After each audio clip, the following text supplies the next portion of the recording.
Hello student. Today in Business Studies Chapter 3 Business Environment I am going to discuss the next topic, that is impact of changes in government policy on business and industry. In the last video I have discussed the feature of new economic policy for business and industry made by Government of India in 1991. After adoption of that economic policy, what impact it put on the Indian economy and Indian business and industry, that impact I am going to discuss in this video. Dear student, before proceeding the topic, I request you all, if any topic of this chapter you are not able to understand, then you can search the same topic in the playlist of this video. In my channel I have given all the topics of this chapter in the playlist, so you can search that particular topic in the playlist and again watch to clarify your doubts. Now, in this impact of changes in government policy on business and industry, I have also included the CBSE exam asked questions in the previous board examination. So let us see the impacted effect on business and industry. The impact of changes in government policy on business and industry. Due to the adoption of new economic policy in 1991, the following impact it put on the Indian economy. Dear student, government of India के द्वारा 1991 में जो new economic policy adopt किया गया Indian business and industry के लिए, उसके adoption के बाद इंडियन बिजनेस एंड इंडस्ट्री के ऊपर जो इम्पैक्ट पड़ा उस न्यू इकोनॉमिक पॉलिसी का, जिसमें स्पेशली इन्होंने 3 मेजर डिसीजंस लिए थे, जिसको आप popularly known as LPG, liberalisation, privatisation and globalisation कहते हैं। इन तीनों के अडॉप्शन के बाद जो इंडियन बिजनेस इंडस्ट्री में जो चेंजेस आए, जो इम्पैक्ट पड़ा, that is first increasing competition बढ़ गया, more demanding customers, rapid changing technological environment, necessity for change, need for developing human resources, market orientation and loss of budgetary support. ये major impact पड़े Indian business and industry के ऊपर and Indian economy के ऊपर। तो let us see in detail the first impact, that is increasing competition. जब Indian government ने new economic policy को अडॉप्ट किया, जिसमें लिबरलाइजेशन, प्राइवेटाइजेशन और ग्लोबलाइजेशन को अडॉप्ट किया, तो इसकी वजह से गवर्नमेंट ऑफ इंडिया ने बहुत सारे रूल्स एंड रेगुलेशंस को काफ़ी इजी बना दिया, डी लाइसेंसिंग किया और प्राइवेट सेक्टर के लिए बहुत सारे सेक्टर्स में ओपन कर दिया, जहाँ पे पहले पब्लिक सेक्टर की इंटरप्राइजेस थी और वर्ल्ड की दूसरे कंट्रीज़ की कंपनीज़ को भी ग्लोबलाइजेशन के थ्रू अपने यहाँ कॉल किया। अब इसका रिज़ल्ट ये हुआ कि जो इंडियन इकोनॉमी के अंदर जो कंपनीज़ थी, जो ऑर्गेनाइजेशंस काम कर रहे थे, उनके लिए यहाँ पर जो पहला इम्पैक्ट पड़ा, that is increasing competition. As a result of changes in the rules of industrial licensing and entry of foreign firms, competition for Indian firms has increased, especially in service industries like telecommunication, airlines, banking, insurance, etc., which were earlier in the public sector. ये सभी जो service industry के sectors थे, पहले 1991 के पहले ये सभी जो सेक्टर्स थे ये पब्लिक सेक्टर में थे, मीन्स गवर्नमेंट के अंडर में ये काम करने वाले ऑर्गेनाइजेशंस थे। लेकिन 1991 के बाद इन सभी सेक्टर्स में प्राइवेट सेक्टर्स के फॉर्म भी इसमें एंट्री कर गई और साथ में ग्लोबल कंपनीज़ भी आ गई, वर्ल्ड के दूसरी कंट्रीज़ की कंपनी भी यहाँ पर आने लगी इस फील्ड में काम करने के लिए, इसलिए यहाँ पर कंपटीशन बहुत तेज़ी से इंक्रीज़ हो गया। तो ये पहला इम्पैक्ट पड़ा इंडियन बिजनेस एंड इंडस्ट्री के ऊपर। नेक्स्ट आते हैं मोर डिमांडिंग कस्टमर।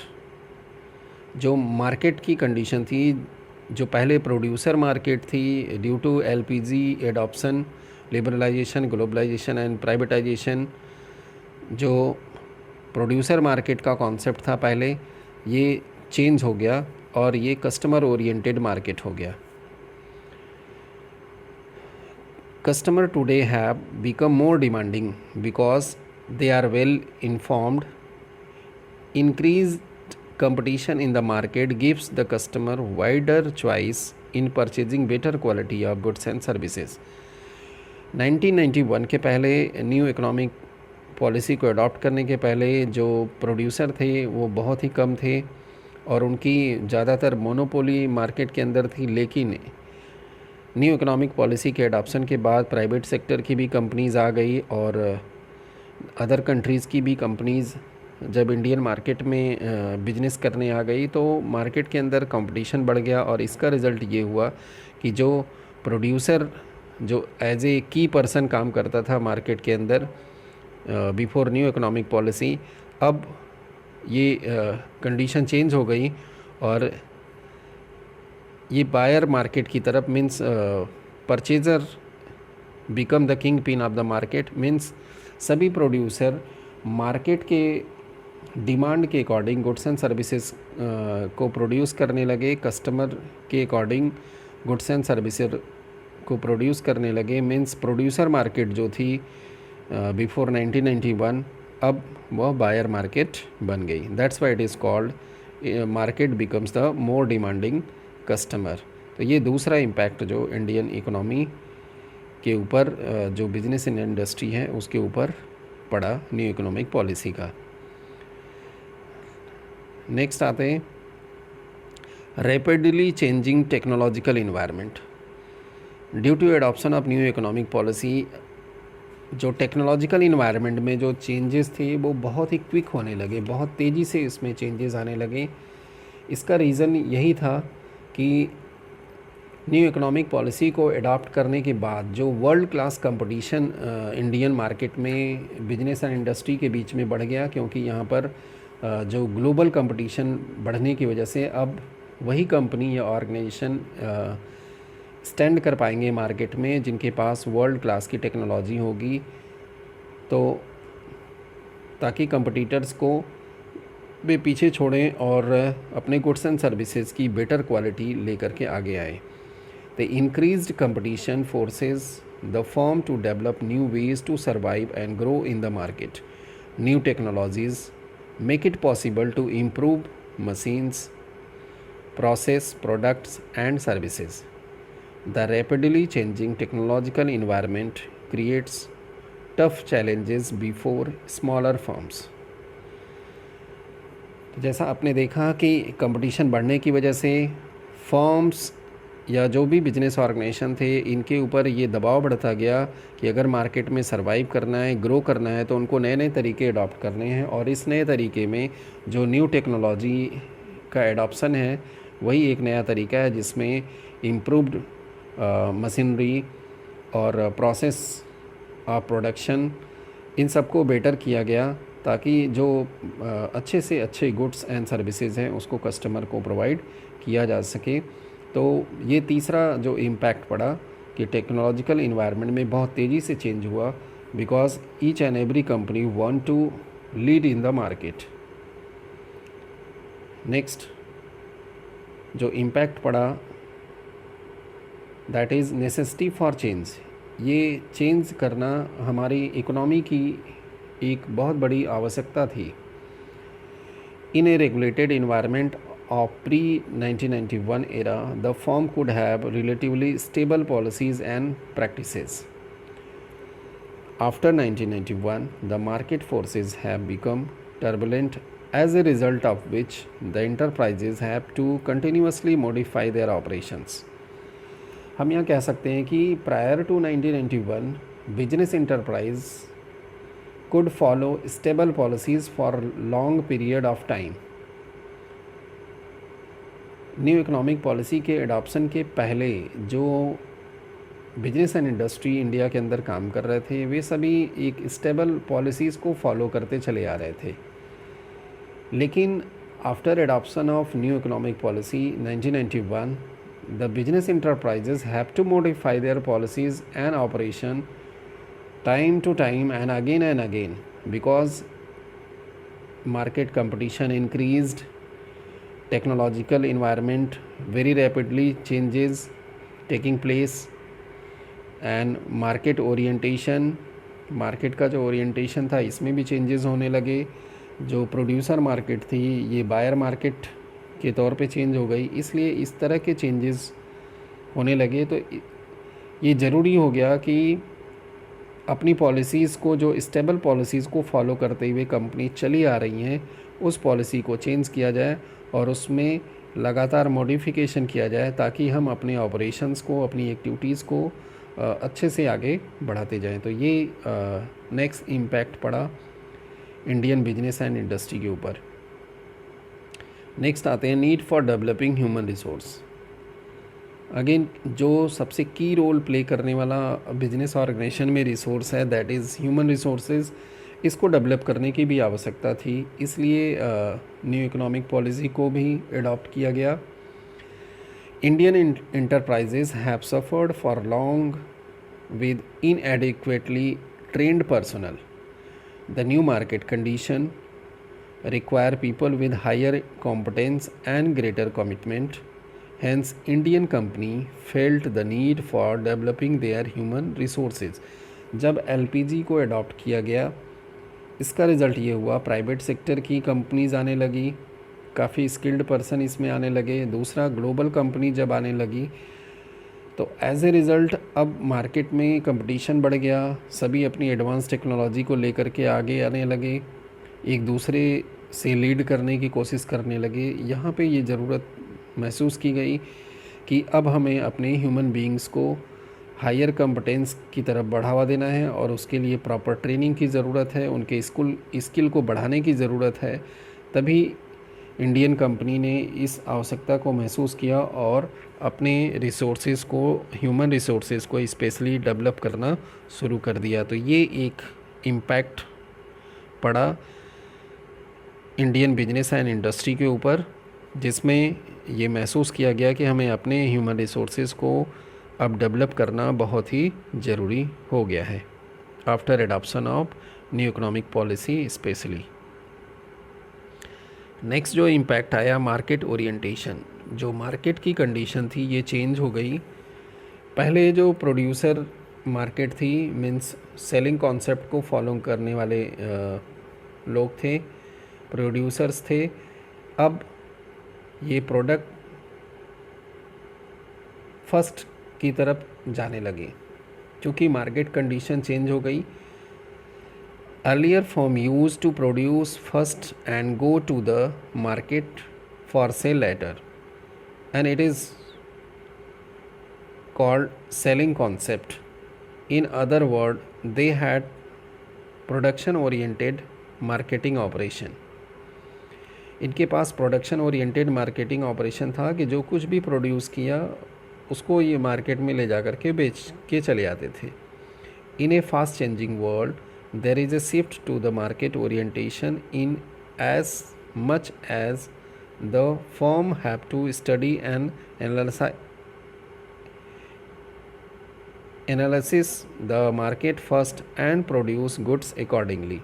अब आगे ये प्रॉब्लम आई कि जो प्रोड्यूसर मार्केट थी ये चेंज होकर के बायर मार्केट आ गई। अब जो प्रोड्यूसर थे इनको मार्केट का प्रॉपर प्लान करना ज़रूरी हो गया, क्योंकि बिना प्लानिंग के पहले प्रोड्यूस कर देते थे। लेकिन adoption of new economic policy के बाद अब कंपनीज़ को मार्केटिंग कॉन्सेप्ट की तरफ आना पड़ा, जिसमें प्रॉपर प्लानिंग मार्केट की करनी पड़ी, जिसमें कस्टमर नीड को जानने की आवश्यकता पड़ी, जिसके लिए इन्होंने time to time market research करना शुरू किया ताकि कस्टमर के नीड के बारे में जाने। मार्केट रिसर्च के थ्रू कस्टमर की नीड को जानने का प्रयास किया, क्योंकि जब गुड्स एंड सर्विसेज को कस्टमर की नीड के अकॉर्डिंग प्रोड्यूस किया जाएगा तभी कस्टमर उसकी डिमांड करेगा। इसलिए यहाँ पर जो मार्केट का ओरिएंटेशन हुआ, ये इम्पैक्ट पड़ा इंडियन बिजनेस एंड इंडस्ट्री के ऊपर after adoption of new economic policy. Next आते हैं loss of budgetary support to the public sector. The central government budgetary support for financing the public sector outlays has declined over the years. The public sector undertakings have realized that in order to survive and grow, they will have to be more efficient and generate their own resources for this purpose. अगर आप देखें तो 1991 के पहले जो भी public sector organisation काम करते थे और अगर लॉस में चले जाते थे तो गवर्नमेंट उनको बजटरी सपोर्ट प्रोवाइड करके आगे बढ़ाती थी और उनकी कंडीशन को बेटर कर देती थी। लेकिन 1991 की न्यू इकोनॉमिक पॉलिसी को अडॉप्ट करने के बाद पब्लिक सेक्टर को अब सरवाइव करने के लिए, ग्रो करने के लिए, मार्केट में स्टैंड होने के लिए अब अपने रिसोर्सेज को एफिशिएंट और इफ़ेक्टिव वे में यूज़ करने का प्रेशर पड़ा, क्योंकि गवर्नमेंट ने सीधा इनको जो बजटरी सपोर्ट था इसको बंद कर दिया और उनको क्लियर कट इंस्ट्रक्शंस दिए गए कि अगर आपको मार्केट में सर्वाइव और ग्रो करना है तो आपको अपने रिसोर्सेज को एफिशिएंट वे में यूज़ करना है, बजट से सपोर्ट आपको नहीं दिया जाएगा। On the whole, the policies of liberalization, globalization and privatization have brought positive impact on Indian business and industry. अगर हम कहें तो ओवरऑल देखा जाए तो लिबरलाइजेशन, ग्लोबलाइजेशन और प्राइवेटाइजेशन का ओवरऑल जो impact Indian business and industry के ऊपर पड़ा, ये बहुत ही पॉजिटिव इम्पैक्ट पड़ा, क्योंकि इसकी वजह से जो हमारे मार्केट की कंडीशन थी और हमारे बिजनेसमैन जो इंडस्ट्री है, इन सभी का जो फोकस था ये कस्टमर ओरिएंटेड फोकस हो गया और मार्केट के अंदर कंपटीशन बढ़ गया, जिससे कस्टमर को ध्यान में रख कर के गुड्स एंड सर्विसेज प्रोवाइड करना शुरू कर दिए। और इसका रिज़ल्ट ये हुआ कि कस्टमर के सेटिस्फेक्शन को ज़्यादा इम्पोर्टेंस दिया गया और कस्टमर को सेटिस्फाइड करने का प्रयास किया गया। तो these are the main impact of changes in government policy on business and industry of new economic policy adopted by government of India. Now इस टॉपिक के ऊपर जो पिछले ईयर्स में क्वेश्चन पूछे गए हैं अब उसको हम देखते हैं। 2019 में जो क्वेश्चन पूछा गया है, in explain any 4 points of impact of government policy changes on business and industry. तो यहाँ पे जो इम्पैक्ट पूछा जा रहा है तो कोई 4 पॉइंट्स को आप डिस्कस कर सकते हैं। इसमें ऑलरेडी हमने increasing competition, more demanding customer, rapid changing technological environment, necessity for change, need for developing human resources, market orientation and loss of budgetary support, ये सभी डिस्कस किया। इसमें से कोई 4 पॉइंट को आप एक्सप्लेन कर देंगे और आपका ये आंसर कंप्लीट हो जाएगा। तो यहाँ पे सीबीएसई के सजेस्टिव आंसर को देखते हैं। सीबीएसई ने यही सभी पॉइंट्स को सजेस्ट किया, इसमें से कोई 4 पॉइंट आपको एक्सप्लेन करने हैं और इसके लिए मार्क्स अलॉटेड जो थे दैट इज़ 4 मार्क्स। नेक्स्ट आगे बढ़ते हैं। 2017 में भी इस टॉपिक से क्वेश्चन पूछा गया, तो पहले हम पॉइंट्स को देखते हैं कि क्या पूछा गया था। फर्स्ट पॉइंट में पूछा गया था, ए पॉइंट में, in the above paragraph 2 major concept related to the government policy have been discussed, identify and explain those concept. तो यहाँ पे 2 कॉन्सेप्ट पूछे गए हैं। हमने आपको बताया था जो new economic policy government of India ने अडॉप्ट किया था, इसमें 3 मेजर कॉन्सेप्ट थे, LPG, liberalisation, privatisation and globalisation. तो इस पॉइंट में इसमें से 2 पूछा गया है, तो केस पढ़ने के बाद हमें पता चलेगा। और बी पॉइंट में पूछा गया also explain briefly any 3 impacts of those concept on Indian business and industry. तो जो इम्पैक्ट है वो अभी हमने आपसे डिस्कस किया 7 पॉइंट्स, तो इसमें से कोई 3 इम्पैक्ट्स को लिखना था। तो ये केस स्टडी में क्वेश्चन पूछा गया, तो एक बार क्वेश्चन हम यहाँ पढ़ लेते हैं। Nandrachal network and technology limited is a leader in the technology innovation in USA, creating products and solutions for a connected world. It has a large research and development team which invented the first smartwatch W1, which besides showing the time would also monitor few health parameters like heartbeat, blood pressure, etc. While in search of market abroad, the company found that in India the reform process was underway with the aim of accelerating the pace of economic growth. The company decided to take advantages of the fact that licensing requirement had been abolished. The company was also aware that there had been increased level of interaction and interdependence among the various nations of the world, and India could be made a base for its international trade. It set up its office in Gujarat with a view to capture the Indian market.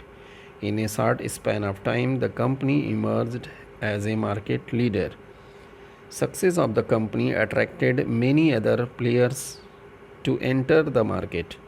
Competition resulted in reduction in prices, thereby benefiting the customers. तो dear student, यहाँ पर आपने ध्यान दिया होगा कि हमें 2 answers देने हैं यहाँ पे। जो मेजर 2 कॉन्सेप्ट्स हैं उसकी बात की गई है। तो यहाँ पर आप देखें कि यूएसए की कंपनी है, इंडिया में आना चाहती है, और आने के पीछे जो रीज़न है कि इंडिया के अंदर जो रिफॉर्म है ये प्रोसेस अंडर वे है, और यहाँ पर जो लाइसेंसिंग सिस्टम है उसको एबोलिस्ट किया जा रहा है। इसलिए abolition of licensing is the part of liberalisation का पार्ट है। और दूसरा जो फॉरेन कंट्री की कंपनी इंडियन मार्केट में आ रही है, that is the part of globalisation. तो ये 2 मेजर कॉन्सेप्ट हैं।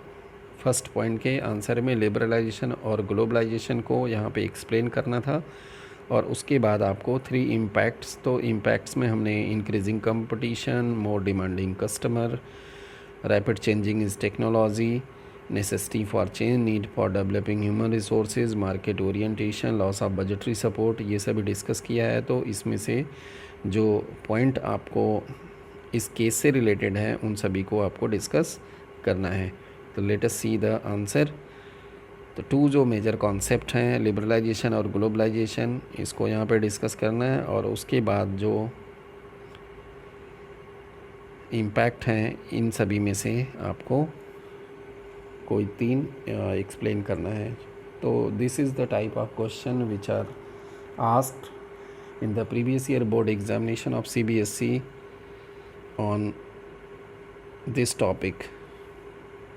आई होप आपको क्वेश्चंस के नेचर और ये impact of new economic policy on business and industry ये आपको समझ में आया होगा। Thank you very much for watching this video.